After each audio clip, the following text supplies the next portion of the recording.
kompetensi seorang sosiolog ya, mampu memiliki kepekaan terhadap permasalahan sosial yang terjadi, kemudian menganalisisnya. Dan ini adalah menjadikan bisa dijadikan bahan nanti untuk kebijakan atau betul, untuk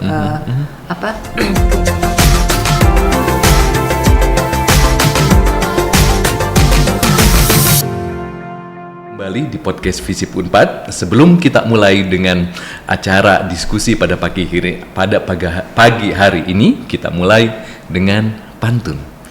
Bertemu teman yang lama tak bersua, ternyata dia bergelar sarjana hukum. Assalamualaikum kawan semua, semoga bibir kita berhias senyum. Terima kasih banyak Bu Bintarsi. Alhamdulillah pada pagi hari ini telah hadir bersama kita Ketua Program Studi Pascasarjana Sosiologi Dr. Bintarsi Sekarningrum MSI. Terima kasih banyak atas kehadiran Ibu telah bergabung di acara kita pagi hari ini di sela-sela aktivitas Ibu yang cukup sibuk. Ya, izin Bu, pada pagi hari ini mungkin kita pengen mengeksplorasi lebih jauh dan kita pengen tahu lebih dalam mengenai program Pascasarjana Sosiologi di Visip Unpad. Nah, mungkin akan saya mulai dengan pertanyaan. Kira-kira sebetulnya bagaimana sih proses penerimaan mahasiswa di Prodi Pascasarjana Sosiologi mungkin Bu, seperti apa, terus nanti proses seleksinya bagaimana, jalur masuknya apa saja, dan seterusnya mungkin supaya teman-teman sahabat Visip Unpad ini dapat informasi, dapat insight yang lebih banyak mengenai Prodi Sosiologi, Bu. Betul. Terima kasih ya Kang Azam. Terima kasih banyak. Baiklah, kembali, Bu. kepada Bapak, Ibu, Saudara, mungkin calon mahasiswa ya. Perkenalkan bahwa saya Bintarsi Sekarningrum akan menyampaikan atau mensosialisasikan terkait dengan program Pascasarjana Sosiologi. Baiklah, mungkin perlu diketahui terlebih dahulu bagaimana kalau calon mahasiswa ingin masuk ke program Pascasarjana. Sebetulnya ada dua, Kang Azam, ya, ada dua jalur. Ada dua jalur, SMUP reguler atau mau untuk jalur alumni berprestasi dan berkinerja. Itu khusus untuk para alumni Unpad, baik S1 maupun S2. Ya. Nah, terlebih dahulu mungkin yang penting itu sekarang saat ini ada jalur SMUP dulu. Ya, jalur SMUP dulu. Jadi jalur SMUP Unpad ini sebenarnya dibuka 3 gelombang. Jadi dalam 3 gelombang ini kebetulan nih dalam jangka dekat ini ada pendaftaran yang sedang berlangsung, Kang Azam ya. Jadi gelombang untuk 2 sesi 1 sudah ditutup, tetapi sekarang sedang berlangsung gelombang 2 sesi 2. Gelombang 2 Bu ya, jalur SMUP tadi ya. Betul. Dan izin tanggalnya SMUP itu adalah seleksi masuk reguler Universitas Padjadjaran, singkatannya Bu ya. Barangkali teman-teman sahabat Visip Unpad belum pada tahu, nanti bisa diakses di smup.unpad.ac.id mungkin Bu ya. Lebih jelasnya ya gitu. Nah, ada mungkin nanti di samping nanti membuka secara resmi ya di webnya di SMUP Unpad, nanti dilihat yang keberlangsungan tanggal sekarang saat ini sedang dibuka itu tanggal 17 November sampai 14 Desember. Perlu dicatat teman-teman. Gitu ya. Nah, ini untuk gelombang 2 sesi 2. Mohon dimanfaatkan. Dan untuk gelombang 3 nanti kami buka kembali pada tanggal 5 sampai 24 Januari 2024. Tanggal penting sahabat Visip Unpad, tanggal 5 sampai 24. Ya. Nah, jadi selengkapnya mohon dibuka saja di SMUP Unpad AC. Ya. Bagaimana prosedurnya, persyaratannya, itu semua ada di sana. Nah, terkait tentang seleksi masuk Unpad khusus untuk di jalur SMUP tadi silahkan dibuka khusus untuk menjelaskan jalur berprestasi dan berkinerja. Ini ada memang kriteria khusus bagi para alumni Visip Unpad, silahkan memanfaatkan kesempatan ini ya. Nah, khusus untuk program magister untuk para alumni yang kebetulan dia baru lulus 2 tahun terakhir, fresh graduate Bu. Gitu ya. Jadi bisa memanfaatkan peluang ini dengan catatan ya dia minimal IPK 3,5. Nah, nanti akan diundang oleh fakultas dalam program ini gitu ya. Jadi dapat undangan Bu ya. Betul. Jadi memanfaatkan peluang kesempatan di jalur alumni dengan minimal IPK 3,5 dan silakan menghubungi saya selaku Kaprodi nanti akan ada undangan khusus dari fakultas. Ya. Bukan main Bu, ini jalur alumni berprestasi tentunya Bu ya. Gitu ya. Nah ada kemungkinan peluang kedua maksudnya. Jadi di sini bagi mungkin lulusan yang sudah lulus lebih dari 2 tahun terakhir itu bisa mendaftar kembali dengan catatan IPK minimal 3 gitu ya. Kemudian memiliki rekomendasi minimal 1 referee gitu ya. Kemudian minimal 5 tahun pengalaman kerja atau mungkin saat ini sedang memegang jabatan sekurang-kurangnya setingkat manajer lini pertama Jadi minimal 5 tahun sudah boleh mendaftar. Kemudian sama seperti yang tadi kurang dari 2 tahun diundang nanti oleh fakultas gitu ya. Nah ini bagi lulusan yang sudah 2 tahun lebih, jadi bisa direkomendasikan dengan nanti memperoleh referee dari pimpinannya di tempat bekerja gitu. Jadi artinya teman-teman atau sahabat FISIP baik yang fresh graduate maupun sudah berprofesi ataupun dari praktisi pun berpeluang untuk bisa berkuliah di Pascasarjana Sosiologi. Nah, salah satu persyaratannya tadi mungkin untuk yang praktisi mendapatkan rekomendasi mungkin Bu ya. Selain dari pimpinan mungkin dari fakultas atau dari prodi juga bisa mungkin Bu, atau rekomendasinya atau memang harus dari tempat kita bekerja? Nah, referee sebetulnya bisa, silahkan nanti. Bisa sebetulnya itu kan minimalnya 1 referee, tapi kalau 2 lebih baik. Mungkin 2 lebih baik. Dari pimpinannya, atasannya, dan 1 dari lembaga mungkin dari kamu, itu lebih baik. Iya, betul Bu. Nah, berikut ada bagaimana untuk yang program doktor, untuk jalur alumni berprestasi dan berkinerja. Nah, sama seperti tadi program magister. Jadi bagi lulusan yang itu maksimal lulusnya 2 tahun terakhir itu minimal IPK-nya 3,8. Nah, jadi harus bagus nih IPK-nya gitu ya, agar bisa nanti begitu lulus program magister langsung daftar ke program doktor. Dan ada syarat yang memang bagi lulusan yang kurang dari 2 tahun ini dia memiliki minimal 1 publikasi di jurnal internasional berreputasi minimal kuartil 3. Oh, minimal Q3 berarti Bu ya. Betul. Nah, kemudian memiliki rekomendasi minimal 2 referee gitu ya.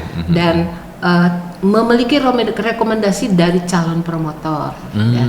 Jadi untuk program dokter agak berbeda dengan program magister. Nanti yang rekomendasi itu dia bisa nanti diperoleh dari calon promotornya. Calon promotor. Artinya mungkin nanti kita dari awal harus bersiap-siap dan menyiapkan diri juga mungkin Bu ya, kita kira-kira set interest kita kemana, promotor kita siapa harus diidentifikasi dari awal mungkin. Betul. Menarik Bu. Iya. Nah, ada yang tadi ya, yang sekarang bagaimana kalau lulusan yang lebih dari 2 tahun nih. Nah, bagi yang nanti mahasiswa magister yang sudah lulus lebih 2 tahun itu relatif sama tadi seperti program magister. Nah, minimal IPK-nya itu adalah 3,25. 3,25 Bu ya. Memiliki rekomendasi minimal 2 referee, memiliki rekomendasi dari calon promotor. Kemudian memiliki minimal 10 tahun pengalaman kerja. 10 tahun pengalaman kerja. Jadi berbeda tadi sebenarnya dengan program magister, di sini harus minimal 10 tahun karena tapi nampaknya untuk program dokter hampir sebagian besar sih sudah memiliki pengalaman yang cukup gitu ya. Nah, ini untuk jalur alumni yang berprestasi dan berkinerja. Mohon dimanfaatkan. Nanti selebihnya apabila ada yang kurang jelas bisa menghubungi kami khususnya juga kepada ketua program studi Pascasarjana Sosiologi. Ya, menarik Bu. Artinya dari awal pun kita memang harus menyiapkan diri sahabat FISIP. Kira-kira riset interest kita kemana, calon promotor kita siapa, terus menyiapkan proposal juga mungkin nanti, karena pada dasarnya satu sisi apalagi sebagai mahasiswa doktor kita pun dianggap sebagai peneliti yang lebih advance mungkin Bu ya. Betul. Apalagi kita lulusan master yang tentunya kita sudah mastering keilmuan kita gitu Bu ya. Iya. Nah, izin Bu, pertanyaan selanjutnya saat kita sudah diterima tadi setelah kita melalui proses seleksi kita mungkin Bu. Nah, tentu kita akan mendapatkan pengetahuan, mendapatkan wawasan baru gitu. Nah, kira-kira nanti setelah kita lulus baik dari S2 maupun S3, kira-kira profil apa yang bisa kita peroleh atau profil lulusan dari program studi pascasarjana sosiologi ini gambarannya seperti apa mungkin Bu? Makasih Kang Azam. Baiklah, kita menginjak nih ke profil program studi sosiologi pascasarjana ya. Mungkin saya akan menjelaskan terlebih dahulu ya. Sebetulnya program studi pascasarjana sosiologi ini salah satu saja dari program studi yang lain yang ada di lingkungan FISIP Unpad. Nah, diharapkan untuk yang nanti program studi sosiologi ini bisa menghasilkan lulusan yang mampu merespon berbagai dinamika sosial yang terjadi pada masyarakat dan isu-isu terkait dengan pembangunan dan lingkungan, baik dalam lingkup lokal, nasional maupun internasional. Itulah yang menjadi tujuan utama dari para lulusan. Jadi mampu memiliki kepekaan ya terhadap permasalahan sosial yang terjadi pada masyarakat. Nah, diharapkan nanti para lulusan ini memiliki 4 profil ada 4 khusus profil, kami ya di program pascasarjana sosiologi Unpad ini ada 4 profil. Yang pertama adalah sebagai peneliti sosial, yang kedua sebagai analis sosial, yang ketiga sebagai konsultan sosial, yang keempat adalah pemberdaya. 4 profil ini gitu ya. Nah, ini jadi kami harapkan nanti para lulusan ini memiliki kompetensi, bisa memilih salah satu mungkin kemampuannya nanti sebagai analis sosial, konsultan sosial, pemberdaya, atau dia mungkin betul-betul akan memiliki kemampuan di bidang penelitian sosial. Iya, peneliti. Sebagai peneliti sosial. Iya. Dengan kata lain mungkin Bu, saya jadi teringat apa yang disampaikan oleh guru saya dulu saat kuliah S2 atau S1 dulu, the future problem is a social problem. Nah, di prodi ini justru kita diberikan bekal untuk memahami, kita bisa memberikan solusi dan mengeksplorasi kira-kira permasalahan atau fenomena sosial ini seperti apa, juga solusinya mungkin Bu ya. Bukan main gitu ya. Kemampuan menganalisisnya. Kemampuan menganalisis logika kita pun di stimulus mungkin di sini Bu ya. Betul, gitu ya. Bukan main. Ini yang sebetulnya betul-betul dibutuhkan yang saat ini, bagaimana kompetensi seorang sosiolog ya mampu memiliki kepekaan terhadap permasalahan sosial yang terjadi, kemudian menganalisisnya, dan ini adalah bisa dijadikan bahan nanti untuk kebijakan atau betul. untuk kegiatan-kegiatan lain yang diperlukan. Iya, itu menjadi modal yang sangat penting karena satu sisi ya seperti yang disampaikan tadi, the future problem is a social problem ya Bu. Kita bisa lebih punya skill dan knowledge terutama bagaimana kita mengumpulkan data melalui proses penelitian tadi mungkin sehingga kita bisa berkontribusi untuk memberikan ide maupun gagasan untuk pengambilan kebijakan berbasis bukti tadi mungkin Bu ya. Menarik Bu. Ya, artinya saat kita pengen mencapai itu banyak sekali skill dan knowledge yang diberikan pada saat kita berkuliah sebagai mahasiswa baik S1 maupun S2. Nah, izin Bu, kira-kira proses pembelajarannya kira-kira seperti apa saja mungkin Bu di prodi sosiologi? Nah, kita mulai nih menginjak kepada proses pembelajaran secara rinci nih ya Kang Azam ya. Jadi saya akan menjelaskan sedikit panjang lebar terkait proses pembelajaran. Mungkin saya akan memulai dulu dari program magister Nah, program magister ini secara umum itu memiliki beban studi kumulatifnya itu sebanyak 36 sampai 46 SKS yang harus ditempuh oleh mahasiswa. 46 SKS maksimal. Dan ini akan ditempuh dari semester 1 sampai semester 2 untuk mata kuliah. Nah, besaran SKS untuk mata kuliah itu antara 28 sampai 38 SKS. Kemudian setelah menempuh mata kuliah, nanti mahasiswa akan masuk kepada seminar usaha riset besaran di 2 SKS. Kemudian setelah seminar usaha riset ke lapangan, kemudian bisa ujian tesis sebesar 6 SKS, sehingga diharapkan kami ini di semester 4 atau di semester 3 mahasiswa sudah bisa lulus tepat waktu.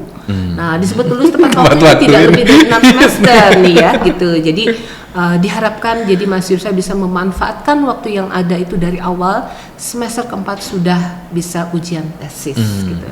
Nah, tapi terkadang kami juga menerima nih Kang Azam ya, jadi ada beberapa calon mahasiswa yang dari bidang ilmu yang lain di luar bidang ilmu sosial, misalkan dari bidang ilmu ekonomi gitu ya. Nah, mereka tertarik kepada kajian sosiologi sehingga khusus yang bagi calon mahasiswa yang memiliki bidang keilmuan yang berbeda, ini maka diwajibkan dia harus menempuh sebesar 12 SKS dan ini bisa menempuh beberapa mata kuliah di program sarjana. Jadi bisa dalam waktu bersamaan di semester 1 ini menempuh mata kuliah di program pasca sarjana dan sisanya sebagian diambil di program sarjana gitu. Jadi asal dengan catatan tidak lebih dari 24 SKS diselesaikan. Iya.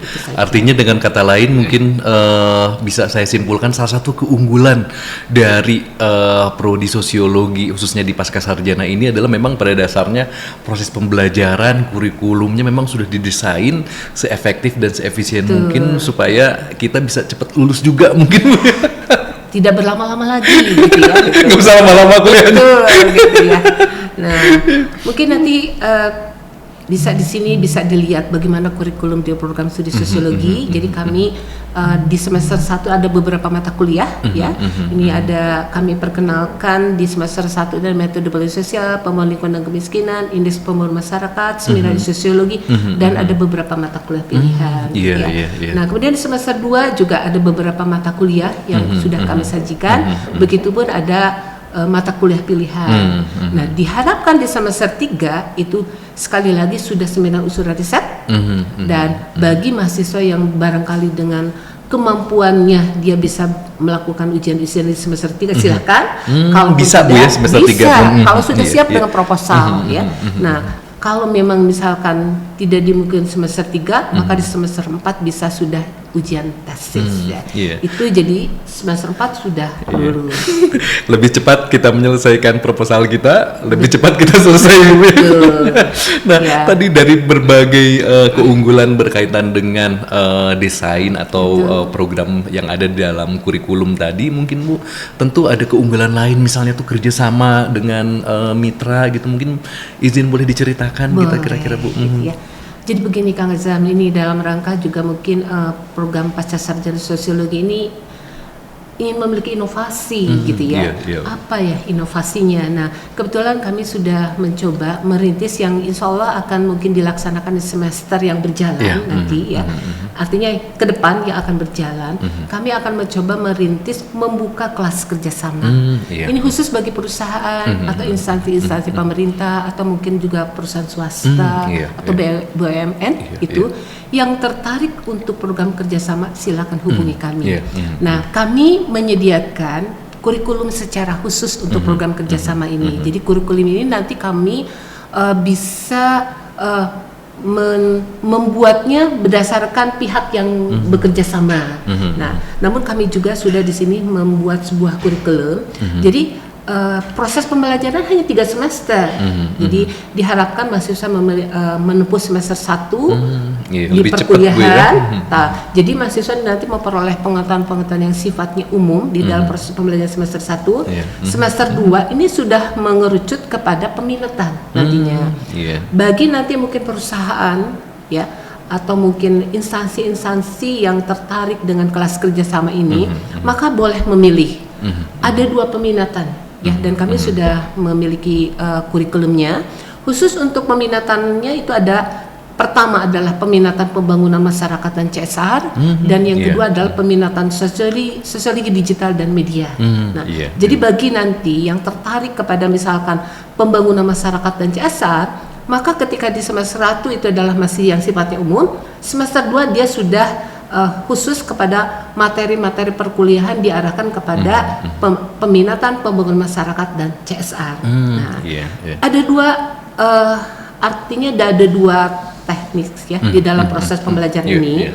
Karena ini adalah merupakan kelas kerjasama, jadi diharapkan nantinya bisa dibicarakan tentunya kalau namanya kelas kerjasama, bisa dilaksanakan secara reguler di lingkungan kampus walaupun itu adalah kelas kerjasama, atau mungkin juga ini adalah berbasiskan proyek di lingkungan kerja. Jadi nanti bisa dilaksanakan di lingkungan kerja, atau mungkin barangkali bisa dilaksanakan secara hybrid.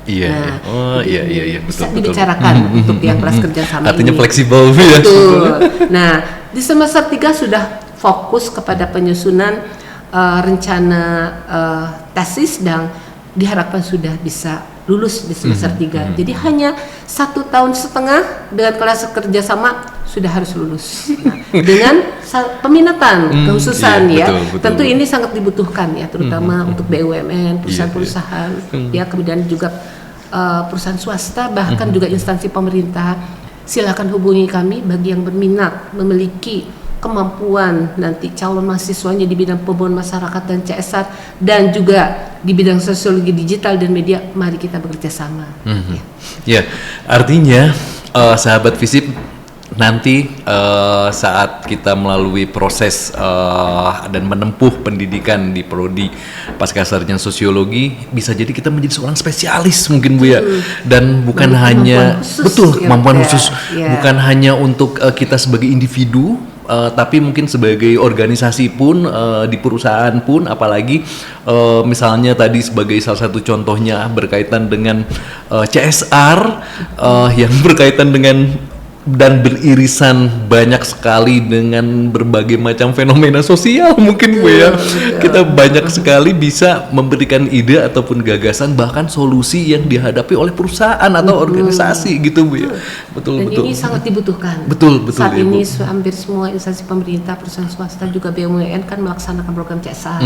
Tentu sangat dibutuhkan nanti memiliki keahlian khusus di bidang CSR. Insya Allah kami akan melaksanakan program ini. Bukan main, sahabat FISIP, persiapkan diri dari awal. Nah, menarik Bu. Tadi kita sudah bicara mengenai program master atau yang kalau yang program doktornya sama juga ada juga Bu seperti itu, betul. Nah, ini agak sedikit berbeda tentunya ya kalau program doktor.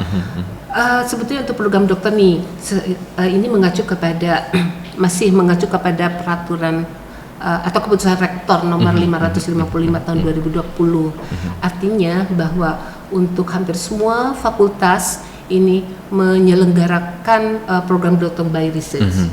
Jadi, nah di sini kami melaksanakan proses pembelajaran ini untuk program dokter ini dengan beban studi kumulatif minimal 42 SKS. 42 SKS minimal Bu ya. Nah, untuk semester pertama dan kedua itu mahasiswa diwajibkan mengikuti program kualifikasi dokter sebesar 12 SKS ya. Nanti akan sedikit dijelaskan ya. Kemudian setelah itu, setelah semester 1 dan semester 2 diharapkan nanti bisa mengikuti seminar usulan riset sebesar 5 SKS. Kemudian lanjut kepada seminar hasil riset sebesar 5 SKS. Kemudian masuk kepada tahap penelaahan naskah disertasi sebesar 6 SKS. Kemudian ada publikasi, ini yang berbeda dengan program magister, kewajiban publikasi artikel ilmiah pada jurnal internasional berreputasi sebesar 9 SKS. 9 SKS Bu, iya, betul. Walaupun program magister kelulusannya memang wajib juga ada publikasi, tetapi untuk khusus program doktor ini kewajibannya harus publikasi di jurnal internasional berreputasi, dan besarannya juga 9 SKS ya, besar sekali. Besar sekali Bu. Betul. Kemudian setelah terpublikasi, maka selanjutnya mahasiswa bisa lanjut ke sidang promosi doktor. Itu besarannya sebesar 5 SKS, sehingga diharapkan bisa lulus tepat waktu tidak lebih dari 6 semester. Ini yang sudah jangan lebih dari 6 semester gitu ya. Jadi banyak program doktor melebihi 6 semester sehingga tidak bisa memperoleh predikat dengan pujian gitu ya. Nah, oleh karena itu sebaiknya tidak lebih dari 6 semester. Dan kami sudah ada beberapa lulusan yang sudah tepat waktu, yaitu tidak lebih dari 6 semester. Sudah ada kan. Artinya dengan kata lain, kalau kita pengen lulus dengan pujian, kuliah jangan lama-lama, sahabat FISIP. Gitu. Menarik Bu. Apa namanya tuh? Alhamdulillah diskusi kita pagi ini, perbincangan ringan pagi ini kita bisa nambah wawasan, terus sahabat-sahabat FISIP juga bisa menambah insight mengenai proses, dari mulai proses terus tadi proses pembelajaran, dari mulai rekrutmen kita, seleksi, proses pembelajarannya, gambaran kurikulumnya juga mungkin Bu, baik master maupun doktoral, terus tadi prasyarat kita kelulusan. Intinya mungkin kita tuh jangan kuliah lama-lama mungkin ya Bu ya, garis bawahi. Nah, izin Bu, mungkin kira-kira pertanyaan terakhir nih Bu. Ibu ada nggak sih trik atau tips ke teman-teman mahasiswa sekarang, atau mungkin nanti yang akan calon mahasiswa yang akan bergabung sebagai mahasiswa sosiologi, supaya kita tuh bisa lebih produktif, supaya kita bisa lebih cepat lulus, apalagi kita tadi kalau saya simpulkan ternyata dari mulai proses perkuliahan pun kita mungkin nanti saat lulus udah punya portofolio. Mungkin bisa disampaikan apa triksnya mungkin atau tipsnya mungkin Bu. Terima kasih Kang Zam. Baiklah, mungkin saya akan mencoba mengkaitkannya dengan program kualifikasi dokter yang tadi akan saya jelaskan. Jadi di semester 1 dan semester 2 ini nanti mahasiswa ini akan mengikuti program kualifikasi dokter. Di sanalah nanti mahasiswa dibekali dengan berbagai keterampilan. Itu di semester pertama mahasiswa akan memperoleh keterampilan penelitian dasar. Itu ada beberapa mata kuliah, itu diantaranya filsafat ilmu sosial, metode penelitian sosial dan penulisan karya ilmiah, dan kapital selekta teori sosiologi. Nah, semua mata kuliah ini adalah ditujukan di dalam kaitannya dengan penulisan proposal, memperdalam dari awal Bu. Ya gimana calon mahasiswa sebetulnya mungkin sudah punya proposal, tapi nanti di mata kuliah yang dihususkan pada peningkatan keterampilan penelitian dasar ini, mahasiswa bisa lebih memperdalam, memperkaya dari proposal yang nanti akan menjadi rancangan disertasi. Nah, setelah nanti mahasiswa bisa mengikuti mata kuliah semester 1, maka dilanjut dengan keterampilan diseminasi dan pengembangan ilmu. Nah, ini diharapkan nanti ketika mahasiswa di semester 1 sudah memiliki rancangan artikel, maka di semester 2 ini mahasiswa bisa mendiseminasikan artikelnya, baik itu di lingkup internal Unpad, di tingkat nasional maupun internasional. Kalau internal Unpad besaran itu 1 SKS ya, kalau nasional 2 SKS, dan sementara internasional itu 3 SKS. Nah, jadi bobot untuk atau besar SKS untuk di semester 2 yang pokoknya harus 5 SKS. Silakan mengatur nanti diri ya, bahwa misalkan mahasiswa punya 1 internasional, 1 nasional sudah memenuhi syarat 5 SKS. Nah, disinilah sebetulnya mahasiswa harus mampu betul-betul memanfaatkan kesempatan di semester 1 dan 2. Jadi ketika proposalnya sudah siap, kemudian diperdalam kembali di semester 1 melalui program kualifikasi dokter dan bisa didiseminasikan dan pada akhirnya bisa dipublikasikan, maka sebetulnya mungkin tidak perlu lama lagi ya. Jadi mahasiswa bisa memanfaatkan waktu di semester 1 dan 2 ini adalah untuk mematangkan proposal penelitian, sehingga nanti diharapkan di semester 3 itu adalah sudah masuk kepada seminar usul riset. Nah, jangan lupa bahwa ya untuk program dokter ini nanti ada peringatan bahwa untuk para program dokter ini, mahasiswa ini tidak boleh melebihi 4 semester untuk seminar usul riset. Dia harus tepat waktu, karena kalau nanti sudah lebih dari 4 semester itu bisa terkena peringatan. Jadi melewati dulu nanti semester 3 itu seminar usul riset, selebihnya nanti mahasiswa bisa melakukan penelitian ya di lapangan. Dan setelah melakukan penelitian di lapangan, barangkali nanti menyiapkan artikel kalau memang bisa belum dipublikasikan di jurnal internasional, itu sambil nanti untuk menulis naskah disertasinya. Sehingga diharapkan nanti di semester 5 itu sudah masuk ke penelaahan. Jadi semester 4 ini sudah penelitian lapangan, kemudian juga sudah memiliki draft untuk hasil riset. Semester 5 penelaahan, semester 6 sudah sidang promosi dokter gitu. Jadi kami berharap bahwa para calon mahasiswa bisa memanfaatkan waktu yang sudah kami susun gitu ya, dan tidak berlama-lama lagi untuk proses penyelesaian program dokter ini, mengingat bahwa sekali lagi bahwa program kualifikasi dokter itu sangat membantu mahasiswa nanti di dalam penyelesaian studi. Oleh karena itu siapkan proposal sedemikian baik sehingga di semester 1 ini betul-betul bisa memanfaatkan waktu tersebut untuk menyelesaikan proposal risetnya. Jangan artinya jangan sampai ada waktu yang terbuang, sahabat FISIP, dari mulai kita apply, masuk mendaftar sebagai mahasiswa, bikin mengajukan proposal riset ke calon promotor mungkin Bu ya. Terus jangan buang-buang waktu, kita langsung menulis artikel, artinya kita membaca, menulis, terus nanti masuk ke proses ke lapangan, jangan dinanti-nanti gitu Bu. Jangan sampai ada waktu yang terbuang. Walaupun mungkin hampir sebagian besar calon mahasiswa atau mungkin para mahasiswa ini memang sudah bekerja, tapi bagaimana bisa memanage waktu dengan baik, betul, tentunya betul. Ya, gitu ya. Jadi inilah yang kami harapkan, bahwa dengan proses pembelajaran yang sudah kami susun sedemikian rupa ini bisa dimanfaatkan dengan baik oleh mahasiswa. Iya, betul Bu. Apalagi sebagai seorang mahasiswa pasca, kita pun dituntut untuk lebih mandiri, lebih dewasa, menentukan skala prioritas juga, mungkin Bu ya. Menarik Bu, diskusi kita dan obrolan ringan kita pagi ini. Terima kasih banyak juga atas kehadiran Ibu di sela waktu Ibu yang cukup padat ini.